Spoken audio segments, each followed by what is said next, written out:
कह रहा अपने को अभिमानी मान रहा, मैं 2 दिन में ज्ञान दे करके लौट आऊंगा। वो 6 महीने जो ज्ञान देने के लिए गया है वो खुद ही ज्ञान लेकर के आया।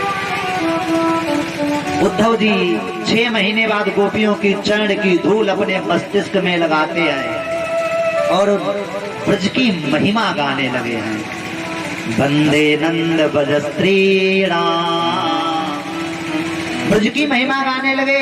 धूल लगाई है, रज लगाई वृंदावन की और धीरे से चल दिए। 6 महीने भगवान के सामने पहुंचे। 6 महीने बाद भगवान ने कहा, कहिए उद्धव आ गए हो। उद्धव की भाषा चेंज हो गई, चलो तुम निर्मोही हो, कपटी हो, छली हो, बात मत करो। अरे भगवान कहने लगे, अरे उद्धव तुम तो कह रहे थे 2 दिन में ज्ञान दे करके आ रहा हूं, आप तो 6 महीने हो गए, तुम अब आए हो, ज्ञान नहीं दिया है क्या? उद्धव कहने लगे, जिन गोपियों को मैं गवार ग्वालिन समझता था वो गवार नहीं है। वो तो ये भी जानती हैं बामन बन करके आपने बलि को छला था। वो तो ये भी जानती हैं राम का अवतार लेकर के आए थे, रावण को मारा था। वो तो ये भी जानती हैं कछुए का अवतार लेकर के आप आए थे। वो तो ये भी जानती हैं मछली का अवतार लेकर के आए थे आप। वो तो ये भी जानती हैं सूकर का अवतार लेकर के आए थे आप। इतना तो हम आपके बारे में नहीं जानते हैं। बोले जिन गोपियों को मैं गवार ग्वालिन समझ रहा था वो गवार ग्वालिन नहीं है। वो गोपियां कैसी हैं? वो प्रकांड विद्वान हैं। हे उद्धव, तुम कहते हो उन गोपियों को हम भूल जाएं? जो गोपियां हमें प्राणों से ज्यादा चाहती हैं उनको कैसे भूल जाएं?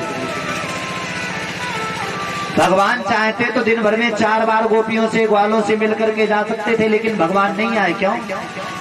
भगवान सोचते थे यदि मैं मिलने जाऊंगा तो जरासंध किसी भी ब्रजवासी को जीवित नहीं छोड़ेगा, क्योंकि ब्रजवासी मुझे प्राणों से प्रिय हैं और जरासंध इन ब्रजवासियों को मार डालेगा और मैं भी वृंदावन में हूं नहीं, इनकी रक्षा कौन करेगा?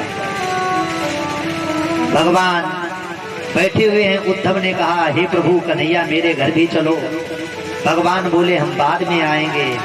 अंततो गत्वा उद्धव को ज्ञान देकर के भेज दिया है। कि उद्धव और कोई नहीं, भगवान के सबसे प्रिय सखा। भगवान को और इनको खड़ा कर दिया जाए तो दोनों एक जैसे दिखते। बोलिए गोविंद भगवान की।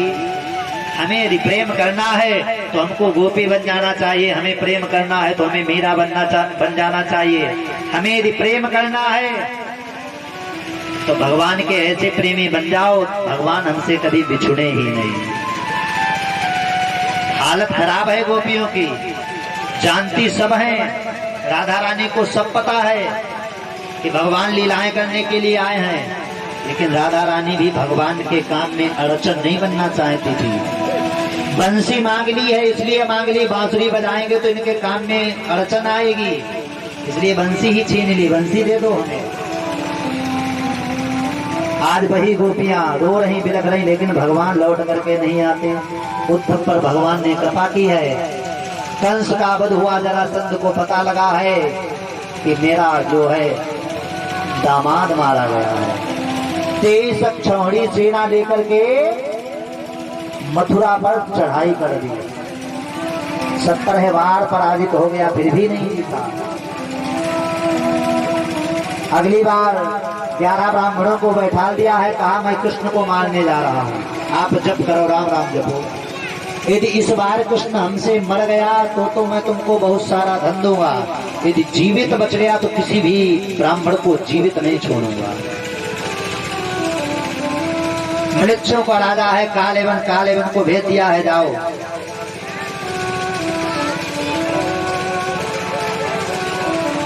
बोले गोविंद भगवान की जय, सच्चे दरबार की जय। आज प्यारे क्या हुआ है, कालेवन को दौड़ाते दौड़ाते ले गए। एक गुफा में मुचकुंद सो रहा था। ये मुचकुंद कौन है? बोले देवासुर संग्राम में इसने क्या किया था? देवताओं की सहायता की थी। तो देवताओं ने कहा हमारी सहायता की वरदान मांग लो। तो उवासी जी आए, बोले प्रभु जी निद्रासन चाहते हैं, नींद चाहिए। भगवान ने कहा जाओ सो जाओ। बोले ऐसी नींद नहीं चाहिए, फिर मुझको यदि कोई जगा दे तो। भगवान ने कहा जो तुमको